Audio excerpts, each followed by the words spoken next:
Bom, a gente organizou essa mesa pra gente... E tem uma pergunta norteadora, que não é obrigatório que vocês sigam isso. Eu imagino que a Joane preparou alguma coisa para falar. Mas a gente gostaria de discutir como os governos, as empresas e a sociedade civil podem contribuir para que as avaliações gerem valor público e desenvolvimento sustentável.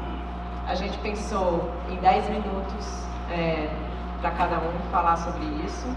É importante que cada um fale no microfone, porque senão não vai aparecer na gravação.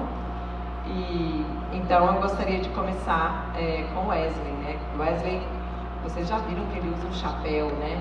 Mas ele aqui, ele tem vários chapéus, porque o Wesley tem múltiplos papéis, né, nessa área, e ele tem contribuído demais para o desenvolvimento da rede. Então, Wesley, aí ele tem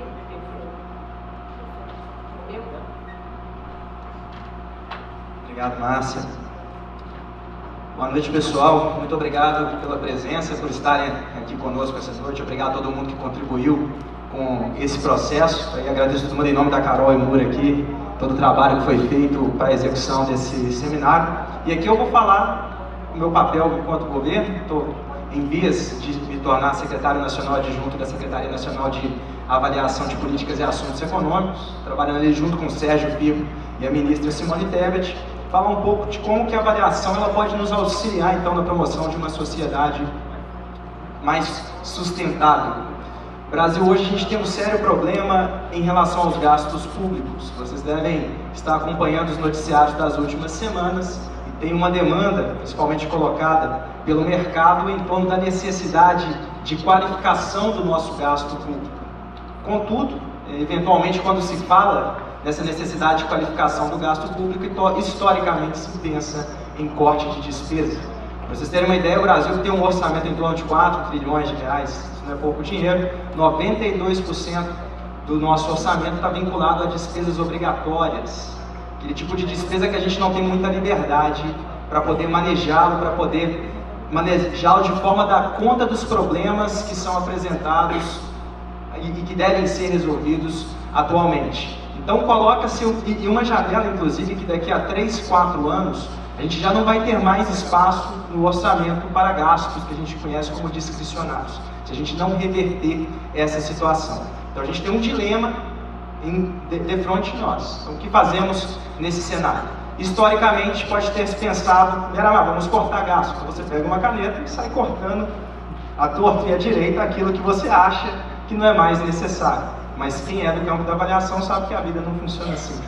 Não necessariamente aquilo que se expressa em números, a gente consegue dar conta em números de toda a complexidade e totalidade do fenômeno social. Há necessidade de um mergulho dentro desse orçamento para entender de fato aquilo que é efetivo ou não é efetivo, e aí promover um processo que a gente tem nomeado como revisão das políticas públicas. A gente revisar para repriorizar, esse tem sido o lema que a gente tem adotado, e não trabalhar sobre um prisma de corte de direitos. A gente não quer cortar direitos, mas inclusive ampliar a cobertura disso. E qual área a gente enxerga como área base para a gente conseguir de fato promover um processo de revisão das políticas, não abrindo mão da justiça social, o campo da avaliação. Então a política, para ser revista, necessariamente ela deve ser avaliada. Isso que a gente tem trabalhado, e não é uma avaliação de gabinete, mas a gente tem pensado cada vez mais em como considerar, como garantir um atravessamento dos múltiplos níveis federativos. Lembrando que o Brasil, a gente tem 3 níveis: municípios, estados e a União, para além de toda a complexidade, trama, tessitura, variância do nosso tecido social regionalmente expresso no Brasil. Então, como que a gente consegue, de fato, nesse processo necessário de revisão, considerar esses 3 níveis de governo, considerar as diferenças regionais que temos no nosso país, considerar toda a expertise acumulada pela burocracia, que não está dentro do Ministério do Planejamento e Orçamento, vai estar na educação, vai estar na saúde. A gente tem representantes do desenvolvimento social que já está pensando anos e anos isso, em um processo de revisão justo. Então a gente tem um dilema de como é que se equilibra a justiça social e como que se equilibra a saúde fiscal. Talvez pela primeira vez na história desse país a gente tenha a chance de colocar com peso essas duas coisas em uma sentença. Então esse é o desafio que a gente tem dentro do governo federal hoje, como dar conta de tudo isso, para que eventualmente a gente não incorra numa situação de desequilíbrio e aí de suspeição da confiança do mercado em torno do que a gente tem em termos de responsabilidade fiscal, e você cair num quadro de ampliação de inflação, de retirada do investimento do país, de ampliação do custo dos alimentos, dos combustíveis e assim por aí vai, prejudicando a vida daquelas camadas que estão na base social. Tudo isso que eu estou falando a gente não faz sozinho.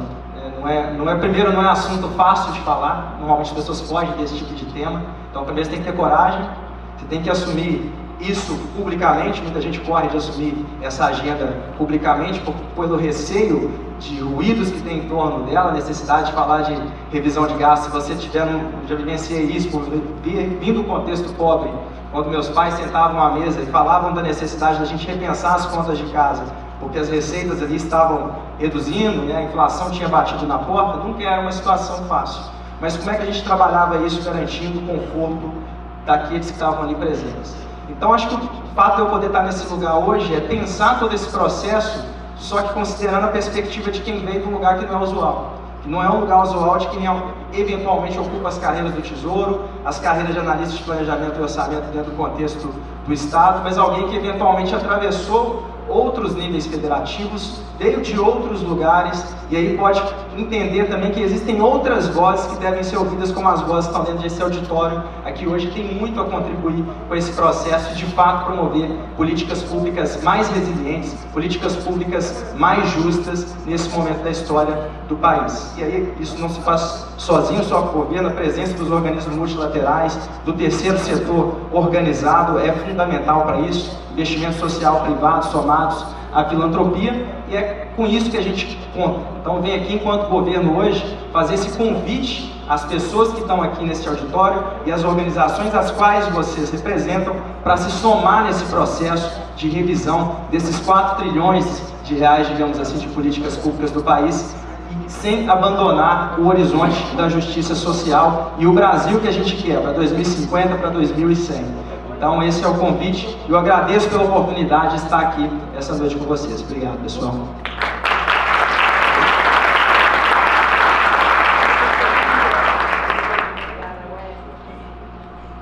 Obrigada, Wesley, e por ser tão disciplinado no tempo e trazer um tema tão importante que você falou em 6 minutos.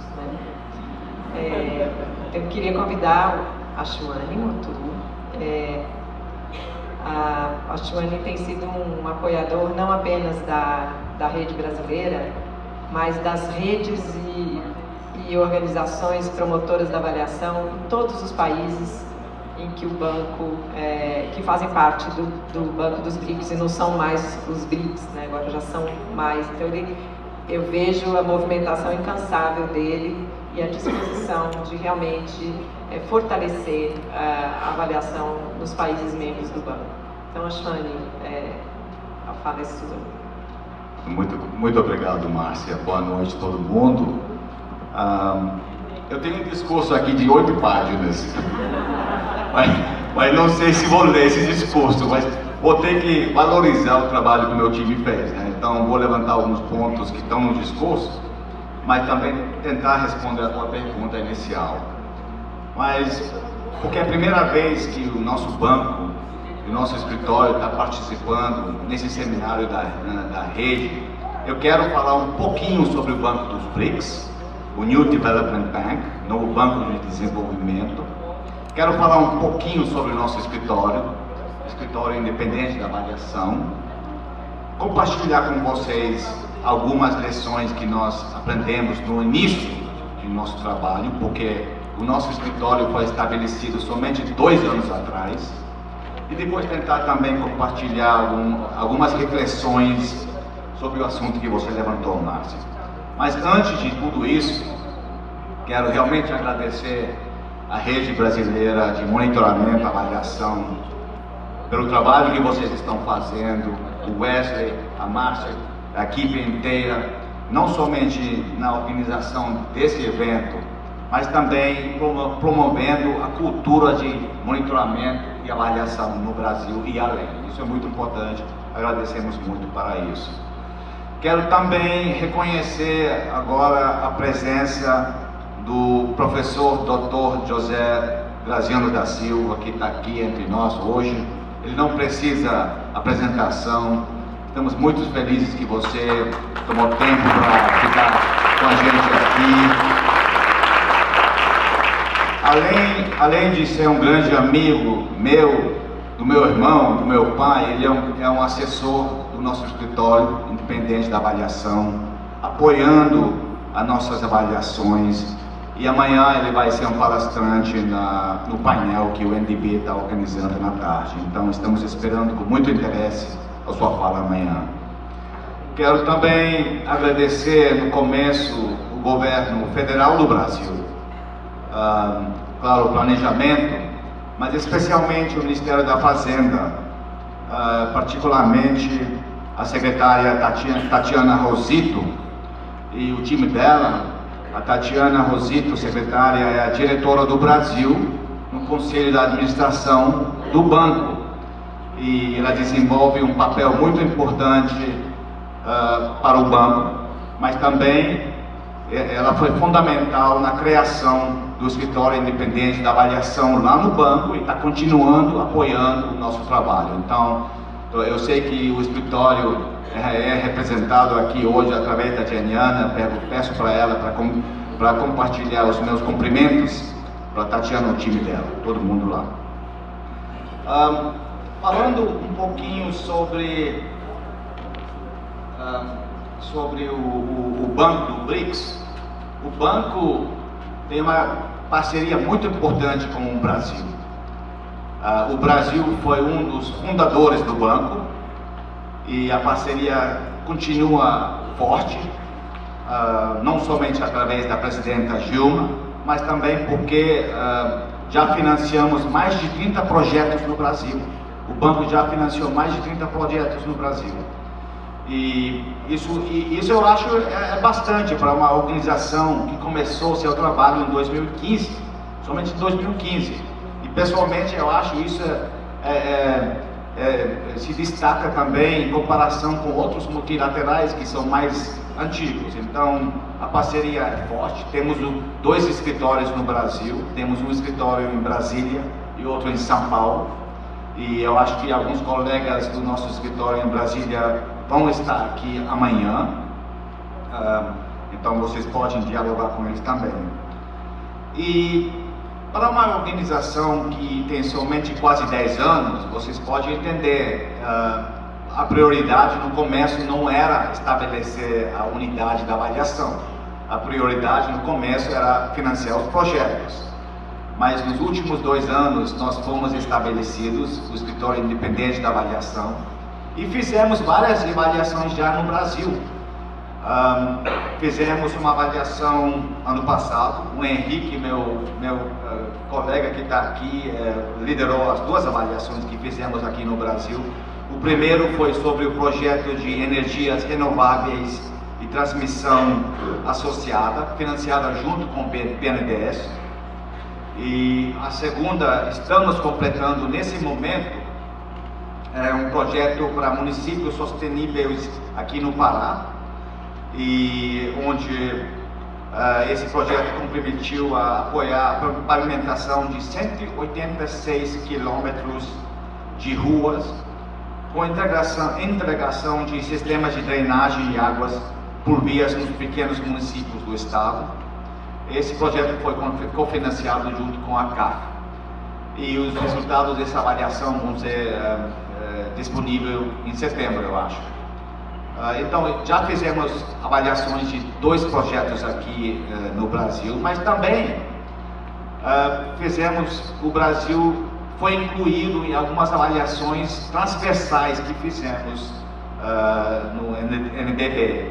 O principal foi a avaliação do apoio que o banco deu na luta contra o Covid.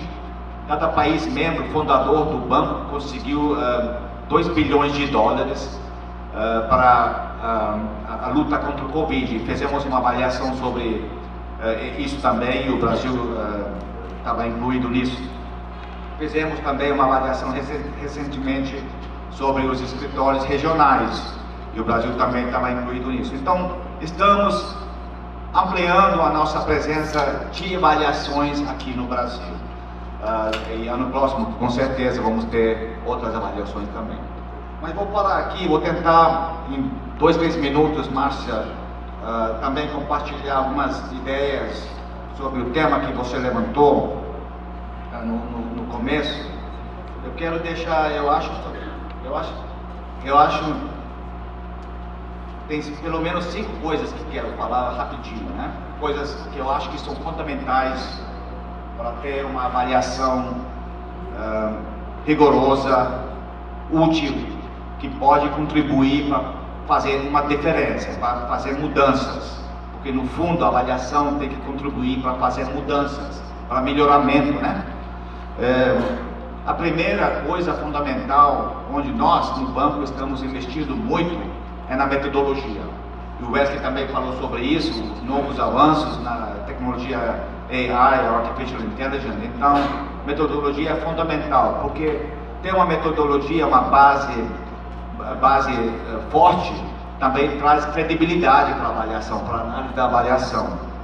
E só para compartilhar com vocês, estamos no nosso escritório para acabar de finalizar um manual de avaliação para o banco, mas eu acho que esse manual vai ser importante não somente para o nosso banco, mas também para a comunidade internacional geralmente, com conceitos e metodologias para fazer avaliações. Então eu acho que essa é a primeira coisa muito importante sempre, e a metodologia não é uma coisa estática, está sempre desenvolvendo, e temos que sempre estar com a cabeça aberta para inovar, para introduzir inovações na metodologia. Então, isso é a primeira coisa.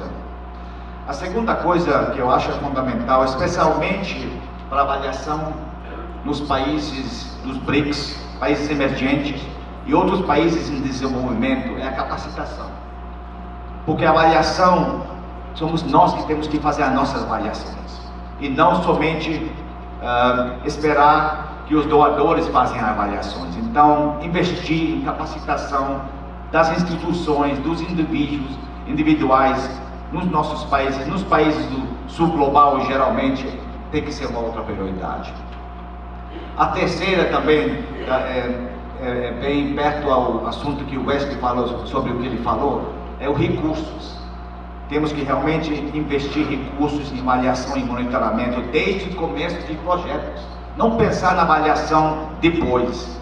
Tem que fazer parte da estrutura financiária de um projeto. Quanto dinheiro a gente vai gastar em monitoramento e avaliação? Isso tem que ter um desenho. Sem isso, sem recursos, não vai acontecer. A quarta mensagem fundamental é a participação. Eu acho também uma avaliação muito independente que nós fazemos no nosso escritório. Investimos muito no diálogo com todos os parceiros que são afetados pela avaliação, especialmente as comunidades, porque eles não têm voz. Temos que ouvir as comunidades que são, no final, são eles que são mais impactados pelos projetos financiados pelos bancos, pelo governo e todos, e ter um aspecto na avaliação para realmente poder ouvir as vozes das comunidades finais. E para concluir, eu acho é uma outra área onde temos que investir muito mais, e esse evento é um exemplo disso, é na divulgação das mensagens da avaliação. Não é somente fazer um relatório. Fazer um relatório, temos muitos relatórios, mas fazer esse tipo de evento, mas investir na comunicação social, através da mídia, isso é fundamental. Também tem que planejar isso bem no começo da avaliação. Então, queria deixar esses pensamentos assim, improvisados um pouquinho, mas agradeço também ao meu time pelo discurso que eles prepararam, e estamos muito felizes aqui, e quero continuar a minha participação do meu time no evento nos próximos dias. Muito obrigado.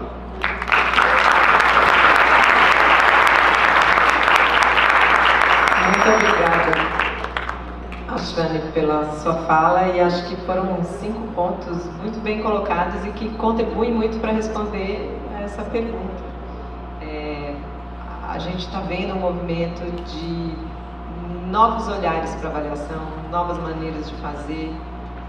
Talvez chefes de escritório independente de avaliação de um banco há 5 anos atrás não estariam falando isso que você está. Então eu te agradeço e parabenizo pelo discurso, que foi ótimo.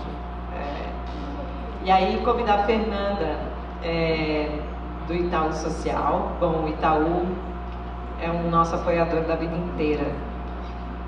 Vários seminários, documentos, projetos, tem apoio do Itaú, e eu agradeço pela vida inteira. Né, a rede vai fazer 10 anos esse ano, né, de quando ela foi institucionalizada como associação. Ela existe desde 2008 e a Fundação sempre esteve presente. Então, te convido. Obrigada, Márcia. Eu, representando o Itaú Social, que agradeço.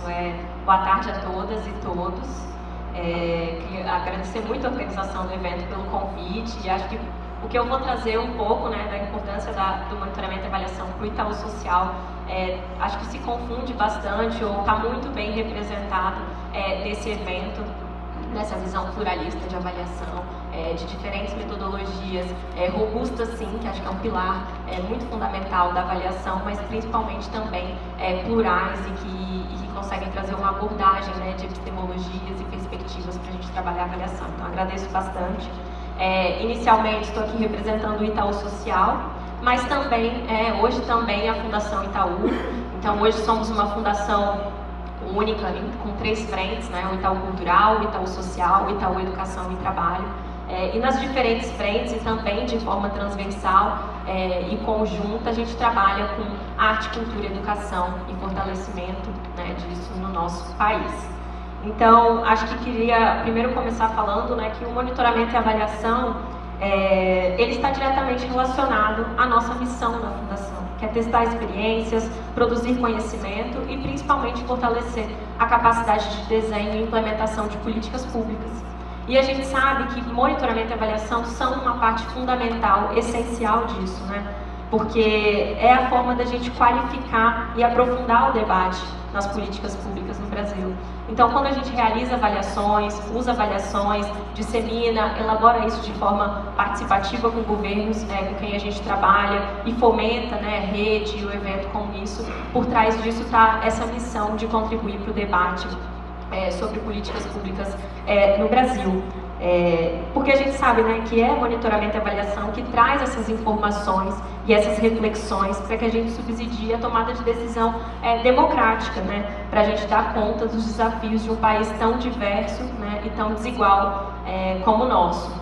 Então, nesse sentido, trazendo um pouco até sobre a trajetória do Itaú Social, é muito importante para nós também estarmos aqui, como Itaú Social, hoje como Fundação Itaú, nesse evento, porque essa parceria também ela é representativa da nossa própria trajetória institucional. O Itaú Social tem uma trajetória de longa data, que começou com um foco muito grande em avaliação de impacto, avaliação econométrica de impacto. E ao longo da nossa trajetória, a gente foi migrando e diversificando as nossas abordagens, Então, hoje a gente faz avaliação a partir de diferentes epistemologias, diferentes métodos, e sempre partindo de princípios norteadores. Então, nossas avaliações são focadas no uso, são focadas em princípios, e a gente acredita muito isso e tem isso muito mais forte, A gente parte disso para depois a gente chegar na metodologia e entender o que é mais importante para ser feito ali.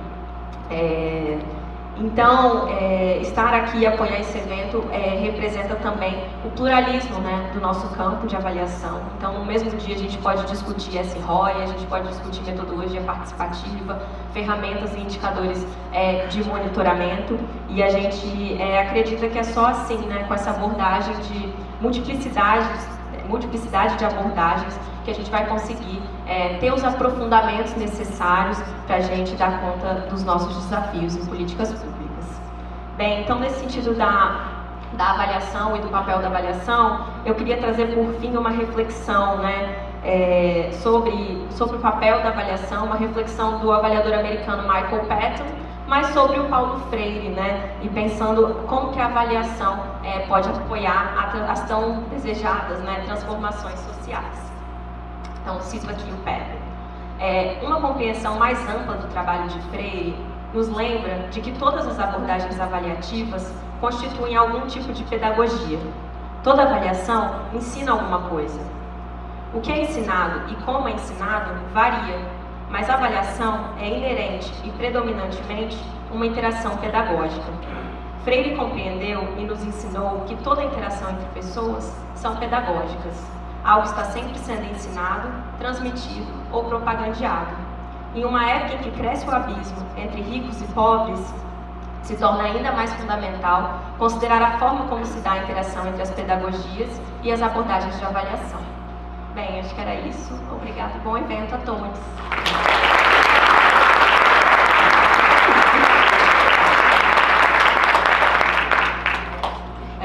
Nossa, Fernanda, eu adorei você trazer Paulo Freire e essas reflexões, né? Inclusive é um livro muito legal que foi publicado pela Fundação Roberto Marinho, né? Que discute isso. E assim, esse é um grande debate, né? Um grande dilema sobre como as pessoas veem a avaliação, né? A avaliação que não é punitiva, mas que promove uma reflexão conjunta e que cria alianças e que cria aprendizado para todos os atores que estão envolvidos, né? Então agora eu queria chamar a Lívia Zandonati. É uma parceira nova, né? A Vale é uma parceira nova da rede. Espero que se mantenha por bastante tempo. Bem-vinda. E queria te convidar então para falar um pouco sobre o tema norteador aí da nossa mesa. Boa tarde a todos. Eu queria agradecer aqui o convite por participar desse debate, não só do debate, mas do evento como um todo, podendo encontrar vários colegas e caminhos aí dessa trajetória, né? Então acho que ver todo mundo reunido com tanta experiência, isso dá um calor bom, né? De que a gente está trocando experiências, de fato isso é de muita relevância. Eu acho que para a Vale, gente, esse tema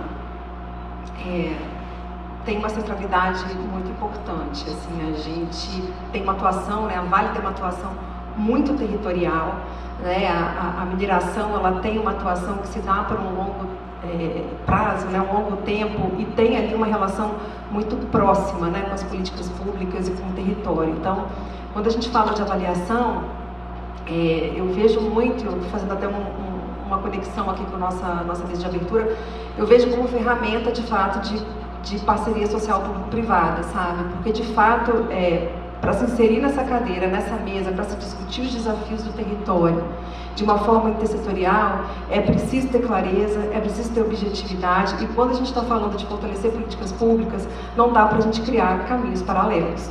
E aí eu acho que, como investimento social, a gente tem uma responsabilidade muito grande, porque a gente pode apoiar muito, fortalecer muito, a gente só não pode atrapalhar.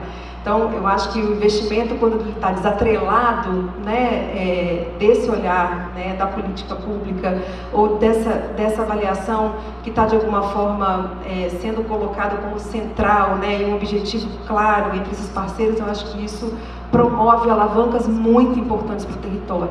E eu falo de um lugar onde a gente está aprendendo muito, né? Falar de política pública na iniciativa privada é algo que, vou dizer que, pelo menos para a Vale, foi um processo que a gente vem há uns 15 ou 20 anos, aprendendo cada vez mais, mas é algo que ainda é recente, né?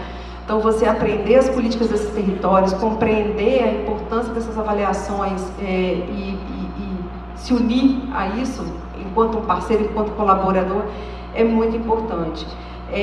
Os nossos territórios, né, de atuação são territórios, né, que carregam, como qualquer outro, né, desafios muito complexos, né, e questões bem multidimensionais.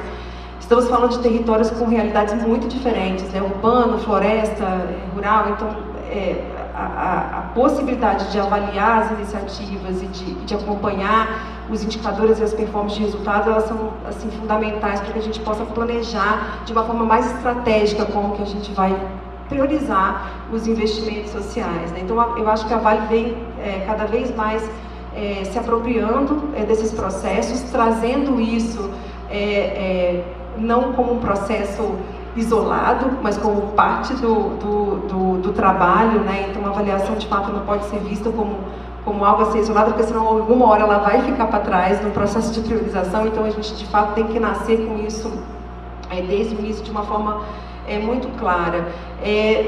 Nos últimos anos a gente tem trabalhado com alguns processos, né, de avaliações mais específicas de alguns projetos, mas tentado valorizar muito também a avaliação a partir de dados secundários. O Brasil tem, enfim, muitos dados de qualidade, e eu acho que a gente tem um papel importante também de promover, né, que essa cultura de avaliação ela seja um processo constante nessa nossa relação com o território, com os stakeholders, com o poder público, com todo mundo que está no território. Então, eu acho que prioritariamente a gente sempre tenta valorizar muito o dado secundário, que já tem no Brasil, enfim, uma grande quantidade, e a gente tem algumas experiências também com processos, eu não vou dizer independentes, mas são processos que a gente está, obviamente, fazendo um processo de compartilhamento com outros stakeholders, mas que são iniciativas específicas para alguns projetos. A gente veio apoiando agora também nesses últimos ciclos, né, a promoção do IPS. O IPS para nós tem um valor muito grande nos nossos territórios. A Vale é uma das empresas, né, que fomenta e que apoia o IPS.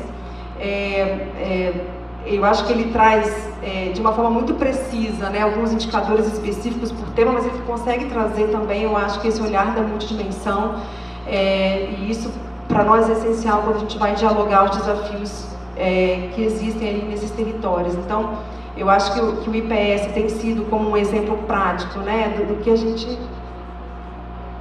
o índice de progresso social, né, que... eu não sei se me corrigiu o Márcio aqui, que eu não sei se todo mundo conhece, mas o IPS, ele veio, se eu não me engano, ele começou aqui no Brasil, o primeiro recorte em 2014, né, com o recorte da Amazônia, e agora vem aí sendo trabalhado o lançamento desse indicador para nível nacional. Então é uma ferramenta que no âmbito de município funciona muito bem, né? Eu acho que ele conjuga uma série de indicadores, né, que já são indicadores públicos, já estão ali de alguma forma produzidos. Eu não tenho uma demanda de uma nova geração de dados, mas que consegue fazer um cruzamento muito interessante para se olhar para determinados temas, mas também com uma avaliação mais integrada aí dessas dimensões. Então, acho que a gente tem valorizado muito isso nos nossos territórios, nos municípios onde a gente atua, e a gente também tem outras experiências. Acho que nesse seminário a gente está explorando um pouco mais a questão do indicador de pobreza multidimensional. A Vale, no final do ano de 21, assumiu um compromisso público para atuar na causa do combate à pobreza extrema, e vem sendo um caminho muito desafiador, sabe? De fato, o tema é muito complexo, e eu acho que no primeiro momento a gente focou em realmente fazer uma escuta muito aprofundada com a academia, com as organizações, com o poder público, para a gente conseguir investir num processo metodológico, né, que fizesse sentido, que tivesse as bases conceituais mais assertivas possíveis. E recentemente, tem mais ou menos um ano, quase um ano e meio, que nós estamos agora aplicando então o indicador de pobreza multidimensional para fazer todo o acompanhamento. Isso tem sido bastante inovador para uma empresa, né, para uma iniciativa privada. Acho que tem sido um processo de muito aprendizado, que vem revelando para a gente o quanto que é importante a geração também desse tipo de informação para dialogar com os territórios e também com as próprias comunidades, como que eles podem se reconhecer também dentro desse dado e eles mesmos avaliarem também alavancas de transformação e de ação que podem ser tomadas. Então, eu acho que a gente tem, assim, uma expectativa grande de debater e trocar experiências aqui nesses próximos 2 dias. Vamos participar de várias mesas aí e plenárias, e eu queria citar, só para finalizar aqui a minha fala, né, que a importância, né, como é que essa questão da avaliação de fato ela tá num local e num lugar de movimento de transformação realmente atualmente. O último relatório de performance dos ODS, que foi publicado no ano passado, ele mostra, como todo mundo que já está aqui nessa sala sabe, que a gente tem um desafio muito grande, né? O cenário é bastante desafiador com relação ao cumprimento das metas globais, né, até 2030. E especificamente sobre o ODS 17, que fala, né, de toda a questão intersetorial, eles promovem ali uma avaliação e indicam, né, 6 passos que são recomendações para que essa agenda possa ser acelerada, né? E desses 6 passos, 2 deles têm total ligação aqui com o que a gente está falando, que é a questão dos temas. Eu queria colocar para vocês. Então, eles colocam, né, que investir em dados, ferramentas baseadas em ciência e aprendizado de políticas para aprimorar o planejamento e a implementação de políticas. Isso inclui, né, o foco na melhoria da qualidade dos dados e desenvolvimento de um plano, né, para fechar a lacuna de dados dos objetivos globalmente até 2030. E estabelecer uma nova parceria para aprimorar a interface ciência, política e sociedade, visando aumentar o uso da ciência e de evidências científicas, fortalecendo a confiança na ciência e nas informações públicas.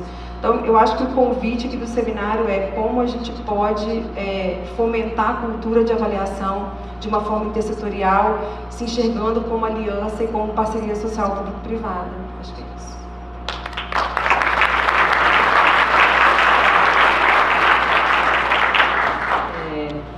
Acho que a Lívia toca numa questão muito fundamental, que é o desenvolvimento do pensamento avaliativo no nível local, no nível territorial, né? E esse tipo de iniciativa contribui, assim como outras tantas, né, que a gente está vendo pelas relações que a gente tem com as organizações, do Itaú, do Unicef, do UNFPA, essa consciência de que é necessário, é fundamental desenvolver essas capacidades locais, porque é nos territórios onde os impactos sociais acontecem ou não, né? Então, muito bem-vinda essa ideia e a gente ajudar a promover esse debate junto com outras iniciativas também de formação básica, de monitoramento e avaliação, que a gente está trabalhando juntos, né, Fê?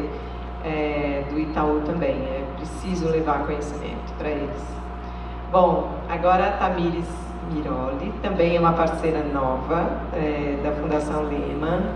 A conversa com o Daniel Devoni me fez ficar muito impressionada de como a Fundação está comprometida em desenvolver as capacidades organizacionais internas. E então, passo a palavra para você agora. Obrigada, Márcia. Acho que a primeira coisa que eu quero dizer é que o terceiro setor é ciumento. Então, assim, daqui a 10 anos eu espero que você fale da gente tão bem que nem você falou da Flis. Vou esperar que isso aconteça. Já anota aí, de repente, daqui a 10 anos. Mentira. Não, mas obrigada, acho, pelo convite. Obrigada por estar aqui. Acho que a gente está realmente muito animado de começar essa parceria. E eu acho até que... acho que, retomando algumas das falas, a gente começou investindo no portfólio de organizações que olhassem para a educação pública de qualidade. E acho que o monitoramento e a avaliação ele foi um aprendizado que a gente foi desenvolvendo ao longo do tempo, porque existem iniciativas que a gente tem que estão super bem de avaliação. A gente vai ter, inclusive, a Motriz, que é uma das iniciativas apoiadas, que vai estar na sessão temática aqui, que é uma das organizações ótimas que começou o monitoramento e avaliação desde o começo, com uma qualidade muito grande de método, de que tipo de indicadores a gente vai olhar, o que a gente vai medir. Quando eu vou entrar na rede, como uma complementação do que eles estão fazendo, vou pensar em diagnóstico para entender qual é o investimento que a gente vai fazer, para não ser uma política pública que foque em tudo ao mesmo tempo. E que hoje consegue pegar esses indicadores de processo e fazer uma predição de impacto de aprendizagem. E a gente adoraria que todo o portfólio fosse assim, mas ele não é, né? E a gente sabe o quão difícil é a gente colocar uma cultura de avaliação para dentro. Então, até uma das coisas que a gente vai trazer ao longo do evento é como a gente começou a olhar para esse portfólio e que antes da gente até forçar para um lugar de me traga resultados, me traga ganhos em aprendizagem, aqui os nossos projetos são todos com educação pública, talvez eu preciso começar a ensinar essas organizações, não ensinar, mas aprender junto com elas, a fazer monitoramento e avaliação. E aí acho que isso tá engraçado, porque se a gente pensar no mundo de escola, quando a gente tem uma iniciativa do QEDU que descomplica um pouco os dados do INEP para as secretarias. A gente via que os professores e os secretários têm muita dificuldade de entender o dado, porque, né, INDEB 78, o que isso quer dizer na prática, né? Mas aí a gente se vê num lugar onde a gente não percebeu que as nossas organizações também não sabiam exatamente o que é monitoramento, qual é a diferença de monitoramento para avaliação, o que a gente está falando aqui exatamente, está medindo o quê, o que é indicador intermediário, por que começa a aprendizagem e não começa a evasão. Então eu acho que a gente também começa nesse processo de dar um passo para trás e falar, bom, então vamos avaliar e qual que é o tipo de apoio que a gente como fundação precisa dar. E acho que esse apoio foi sendo diversificado de diversas maneiras, né? Então tem um lugar de, putz, vão ter iniciativas que a gente precisa saber o impacto agora. Então vamos desenhar uma avaliação de impacto. E que a gente começa a se debater com outros pontos, né? Que além de a gente pensar que investimento público, né, investimento da secretaria é custoso, o investimento em avaliação é custoso, né?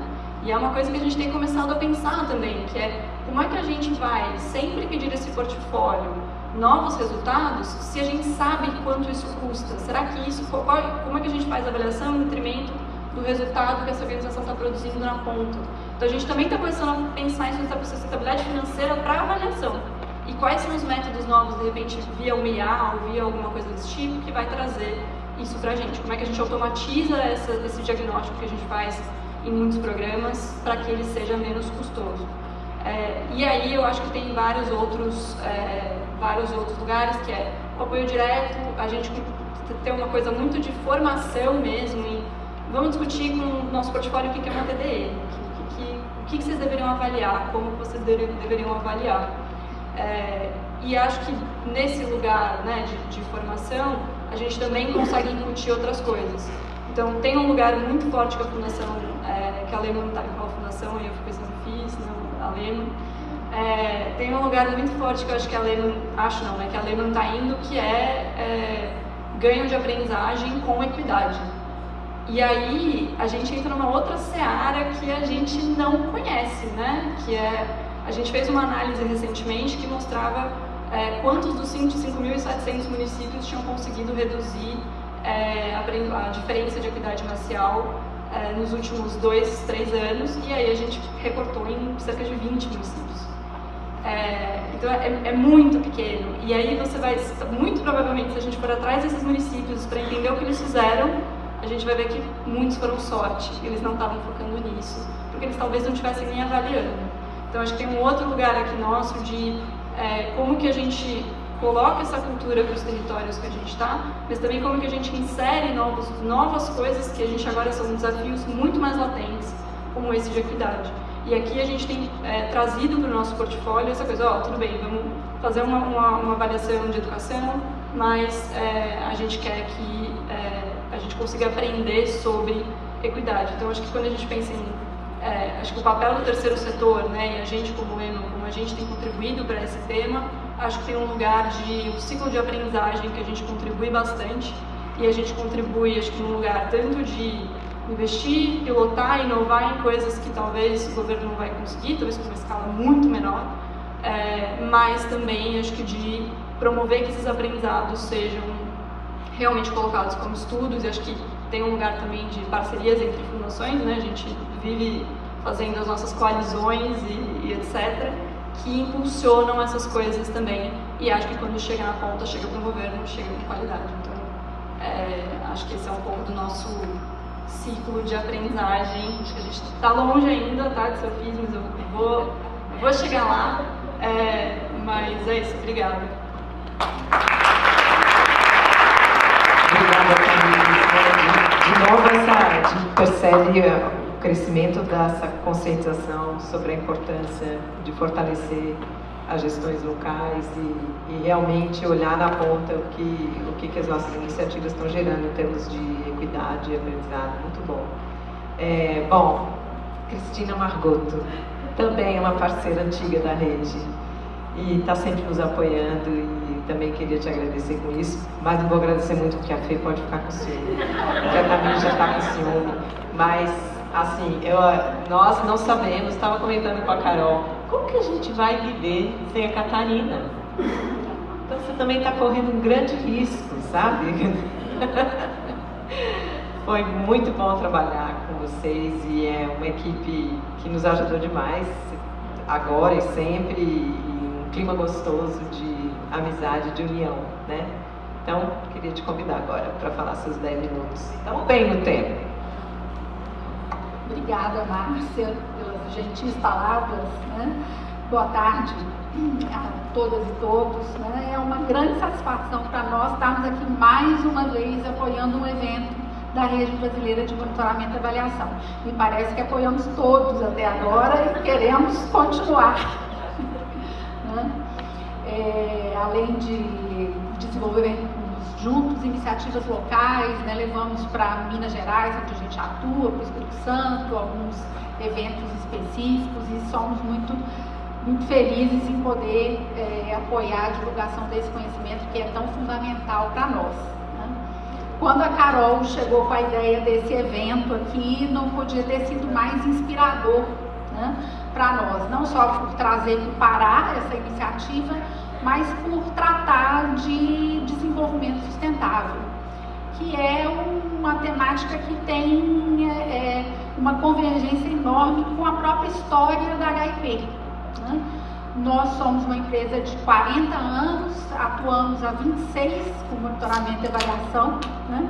Caímos meio de paraquedas nisso, porque éramos à época uma consultoria de gestão, atuando para um órgão público que, por exigência de um organismo internacional, precisava executar monitoramento e avaliação. E na época não tinha ninguém que fazia. Né? Na verdade, tinha a Fundação César Gran Rio, que está presente aqui hoje. Eu tive o prazer de estar com a Lígia aqui há pouco, que fazia avaliação, mas não fazia monitoramento. E, na época, o Banco Mundial ameaçou suspender o desembolso se o órgão público não desse conta de apresentar os resultados. E fomos nós, então, descobrir o que era isso. Né? E descobrimos e gostamos tanto que nunca deixamos de fazer. Né? E hoje somos uma empresa que trabalha com avaliação externa, né? Com todo o rigor metodológico que isso exige, mas também mantendo as nossas raízes de consultoria na área de gestão, então buscando estar muito próximos, né, dos nossos clientes, encontrando soluções que sejam adequadas, desenhos adequados para cada uma das iniciativas. A gente sabe que as possibilidades são muitas, né? E seguimos. A história é longa, né? São 40 anos, mas chegamos aqui hoje também como uma consultoria que trabalha com desenvolvimento sustentável, é uma consultoria em socioeconomia, né? E daí a convergência, estarmos aqui hoje no Pará, né, tratando desse tema. Né? Nós temos diversos projetos nessa área, aqui no Pará e em outros lugares, e temos tentado trazer para tudo que a gente faz os conceitos e os métodos de monitoramento e avaliação. Aprendemos lá atrás, né? E aqui a gente tem enxergado uma enorme potencialidade no licenciamento ambiental. Né? O Brasil tem uma legislação robusta de licenciamento desde a década de 80, né? Que produz uma imensidão de dados. E dado é tudo que nós que trabalhamos com monitoramento e avaliação queremos, e muitas vezes não temos. Né? E esses dados estão aí disponíveis, muitas vezes compartimentados, guardados dentro das gavetas, né? E nós acreditamos que, dada utilidade a esses dados, construindo uma visão analítica integrada do território e das suas potencialidades, nas dimensões ambiental, econômico e social, pode ser uma ferramenta muito poderosa, né, para mitigar riscos e impactos negativos dos empreendimentos e promover práticas que gerem valor social. Né? E aí envolver comunidades, envolver as empresas e o governo só numa ação conjunta nesse sentido, só vai potencializar potencializar esses resultados. Né?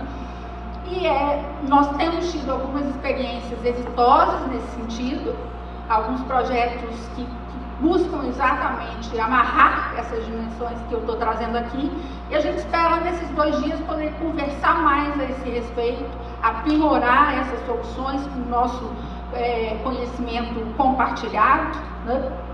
E contribuirmos assim cada vez mais para um futuro sustentável. Desejo a todos nós um excelente seminário, que seja produtivo e inspirador. Muito obrigada. Bom, gente, obrigada a todos, né, por terem sido tão disciplinados e tão objetivos no tempo, né? Eu queria aproveitar para dizer que esse seminário ele é uma das nossas iniciativas e acho que é uma das mais importantes, mas nós percebemos a importância também de avançar na elaboração de documentos junto com a comunidade avaliativa que promovam a qualidade, a ética, onde as pessoas possam ver quais são as competências que precisam ser desenvolvidas, possam fazer uma autorreflexão, né? A querida Adriana está ali na plateia, foi a coordenadora desse documento das competências, o Rogério também está ali, coordenou as diretrizes, Wesley, o Mais Avaliação, Menos Desigualdade. Então, é um convite, né, para vocês acessarem o nosso portal, o QR Code está por todo lado, serem parte, né, desse movimento lindo, né, onde todo mundo é igual, onde todo mundo tem um lugar, conhecerem os documentos, entrarem em contato com a gente, participarem das nossas iniciativas, né. Nós temos filiados a nós uma rede de jovens avaliadores e emergentes que foram parceiros também na elaboração dos competências. Estamos com o projeto do curso online com mentoria, a primeira edição, para pequenos municípios e para pequenas organizações. Acho que isso foi falado aqui. Marcos é o grande idealizador e coordenador desse projeto, junto com o Antônio, que é coordenador pedagógico. Então, nós temos um time, uma família, hoje avançando em direção à importância que a avaliação deve ter no país, né? Então, eu queria convidar todo mundo para sentar, porque a gente tem a última atividade do dia, que é a apresentação do André Baniwa, para agradecer.